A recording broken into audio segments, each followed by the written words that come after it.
Holy. You're going to get him up. Oh, yeah. They're all on these banks. You see these cut banks, and there must be, he ate that. Throw it, these little cut, oh, the second it hit the water, one hit it. On the cut bank. Wow.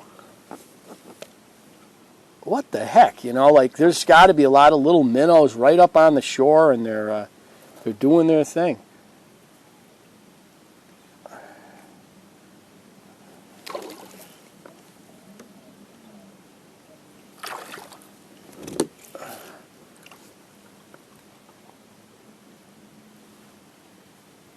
Yeah, it's a little bit of a sprinklage going on right now. Maybe it's the humid air coming in, you know.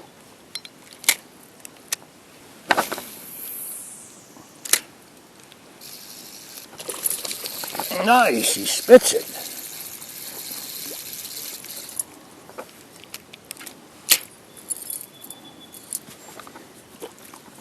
And there's a lot of quality smallmouths in this river.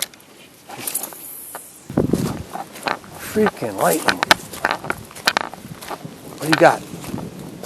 We're right here with all these trees.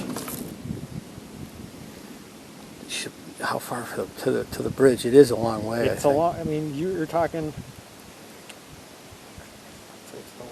We're never going to get there in time. No, that's what I'm saying. Yes! That's poison ivy right to your right and your left. We're in a poison ivy grove here. It's all poison ivy.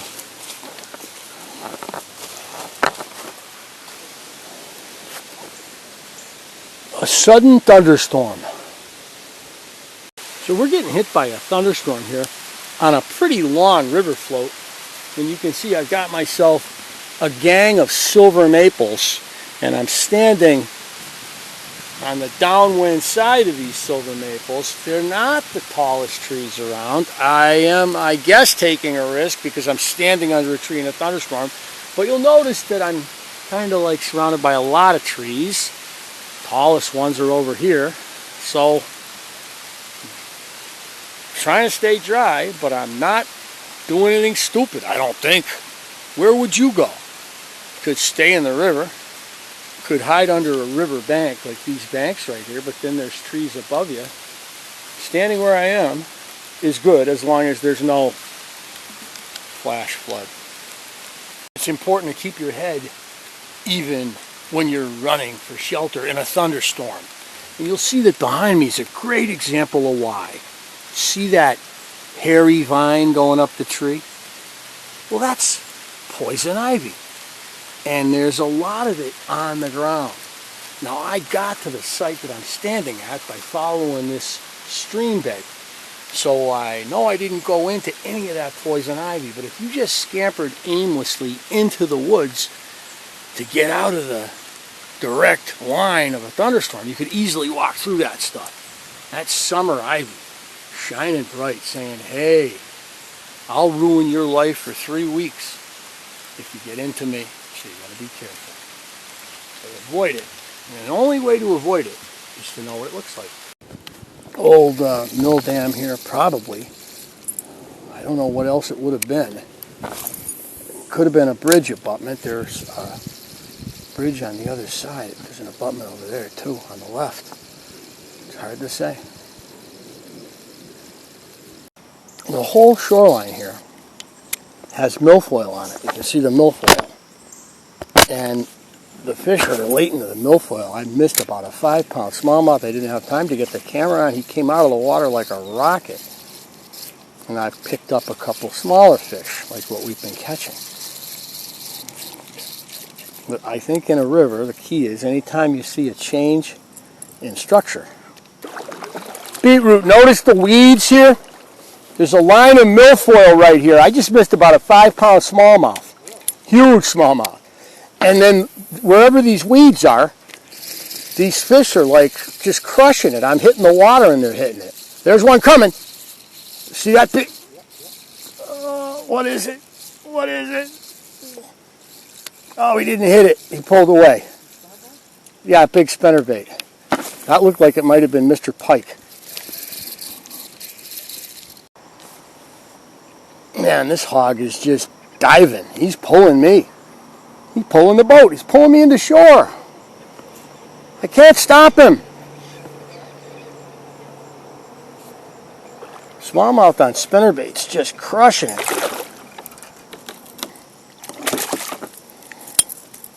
Not huge, but not bad. Yeah, you can see a little beaver slide right here where the beaver has been stealing the farmer's corn. It's amazing. And here's a smallmouth that fell victim to the corn pattern. Wherever you see corn in the water, cast. There he is. So we've been looking for these guys. It's a little northern pike, not a big one, but he's coming in. And I got no net because I lost my net. But this is a beautiful hammerhead. He's like, what you think he is, 18, Tom? Yeah, northern pike. Now he goes back to do his thing.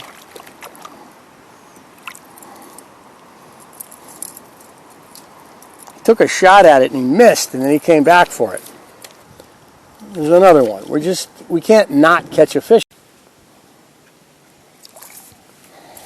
So Tom's got a pike on. I got a hammerhead pike on.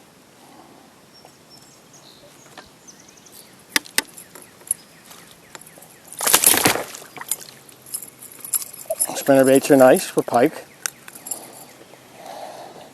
Tom, how big is yours? We got...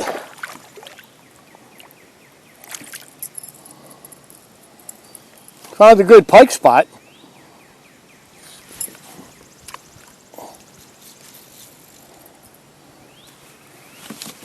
Hit this weed bed on your left.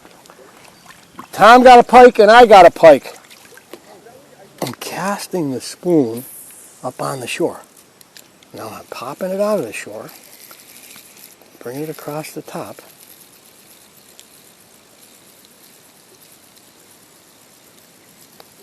And it's getting... There it is. Oh. Here's another one. Let's see. They're trying to get it, but they're missing. One more here.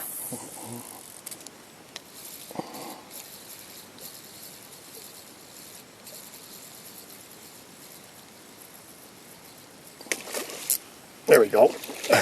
We got him. A largemouth. Look at him. Nice one. Oh, yeah. Oh, we're going to bring him right across. It's very shallow water here. And he went to the other side. There he is. Nice, right in the top of the mouth. Beautiful. Pop him out. Look at that guy. Back in the water, boy. Oh, they're fired up. Oh, man. Under the bridge.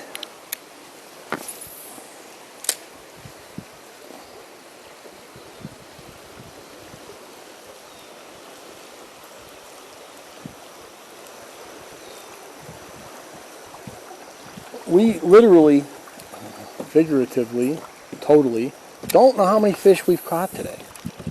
We've caught a lot of fish, and we do not know how many. And that's interesting. You just hit a fast flow. The current wants to bring me over here. So I'm going over here because I know that Mr. Largemouth and Mr. Pike want to be out of the current. So I'm going to chuck a couple over here and see what happens. I got the spinnerbait on. I think beetroot still does. Tom's using a whopper plopper. Are we going to get any action over here in the big eddy? We're near a railroad bridge and a, what do you call it? An automobile bridge, a pedestrian bridge. Not a pedestrian bridge. There we go. Oh, he's off. There's another one. One got off and another one got back on. Yes. Oh, yeah. That's what we like. Oh, he's ramming the boat.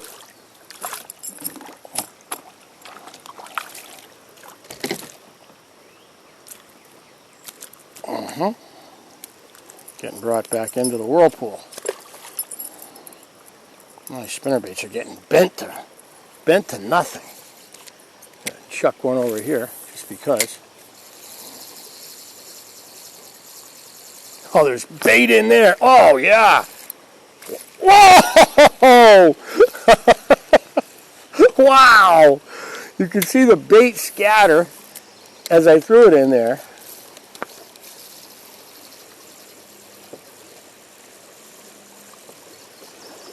Wow, that was awesome. So look at that beautiful sky. You got mist rising off the mountains because of the storm we had, which we survived. We were a little nip and tuck. There's a lot of thunder early on, but it didn't end up being what we thought it could become. But we were sheltered. I thought at that point, why don't I have a tarp? You know, the old $8 Job Lot or Walmart tarp, and just have it up in my gearbox up there. A nice little tarp would be a really good thing to have, because you can, at least if you don't want to cover yourself, you can cover your gear, but I mean, you can cover yourself too. Not a hard addition to your kit. A hammerhead. Oh no, he's got a big welt on him. Poor guy.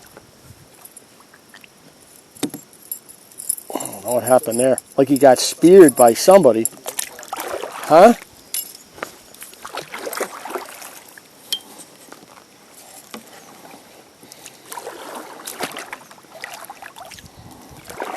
Like he got speared by like a blue heron or something. He had a big welt on him. We got ourselves, look at that. That's a nice little fat largemouth. The one I got up the rivers was bigger, but this is a good one. It's a fat river largemouth right there. Wow. So we had a serious... Huh? Yeah, compared to what it was when we did this before. And they really need to do something to make this accessible. This is not good. You know? It's like, come on. You're going to call it a kayak launch? Make it a kayak launch. But the point is, I don't think I have had too many days like this in the state of Massachusetts. You, Tom? No. I mean, I don't know how many fish we caught. I have no idea. Like, I got a couple more pike at the end. Yeah, we got pike, we got smallmouth. I got, I think, 11 largemouth, including a couple of bangers. And it was a great day on the mighty Housatonic lower float down in the land of Elizabeth Freeman and Perez Hamlin and the gang, Shays Rebellion, and of course, the Housatonic themselves. This is the Ashley Falls kayak recovery ramp. State's put up a nice fence here. As you can see, they've done a great job improving the ramp. I just dragged mine up. The native slayers need 2 guys. Whew. So beetroot, I have proclaimed that this is one of the best days I've had on a Massachusetts body of water ever. What is your response? Tom? No. It was awesome. Together we probably caught 100 plus fish. Easy. And we missed 100 plus fish. We had smallmouth just rocketing everywhere. And now we're back at the Thom B UFO Memorial Park. Something happened here. Nobody really knows what, but something happened here. And the covered bridge. And that was another great day. So the sun's going down here in Sheffield. There's a beaver going down in the river. See him? popping up and down. He must be eating some of that corn. But right here, in 1969, coming across this now abandoned bridge, was a family with 5-year-old Thomas Reed in the vehicle. And as they moved across the bridge, driving down this road, a gigantic UFO was in the sky above them. And I guess Tom's father tried to outrun the UFO, and that ended up leading to the first Massachusetts example of what you could call an alien abduction. Now, Tom, who's been interviewed a lot, doesn't call it an abduction. Yet to other people, if you get brought on board an alien craft, even though you might not feel fear, that's an abduction. And Tom calls it an event, I think, an event. And this is the Thom Reed UFO Monument Park. And it was declared a monument park by the governor of Massachusetts in 2015. The very popular governor of Massachusetts, now head of NCAA basketball, Charlie Baker, declared that there was something that happened here, an off-world incident. And he dedicated this park to Thom Reed. Very interesting. It looks like there's a telescope over here. I've got to go investigate this. It is dedicated to the memory of Stanton Friedman. May secrets be revealed. It's an actual telescope that's just sitting here, turned for a clearer view. Oh, well, yeah, it does work. Wonder how long this thing's going to be in operation. Oh, wow, it's pretty powerful. Cool. Wish it was better balanced. Never seen something like that. But it's fitting that it would be in the Thom B. Reed UFO Memorial Park. Beautiful sunset concludes a beautiful day fishing on the Housatonic River. And now, time to make the drive back to a more central portion of western Massachusetts. But leaving a site like this, right? Beautiful river, beautiful covered bridge with its own unique history, all the history that Sheffield has, you have to think about what is history. Now, Sheffield is home to Elizabeth Freeman, and her history was not a history that was much covered for a long time in American history. This is the person, Elizabeth Freeman, known as Mum Bet, who had challenged the institution of slavery in Massachusetts based on the new state constitution. And she won her freedom as a result of a local court making the right decision. The point is, Elizabeth Freeman's history was ignored for a long time. And what is history? It's the story of human events. What happened to Thom Reed here is a real event. And a lot of people feel like it really happened. I don't think he was making it up. And he's taken lie detector tests and everything else. He's only a little kid when it happened.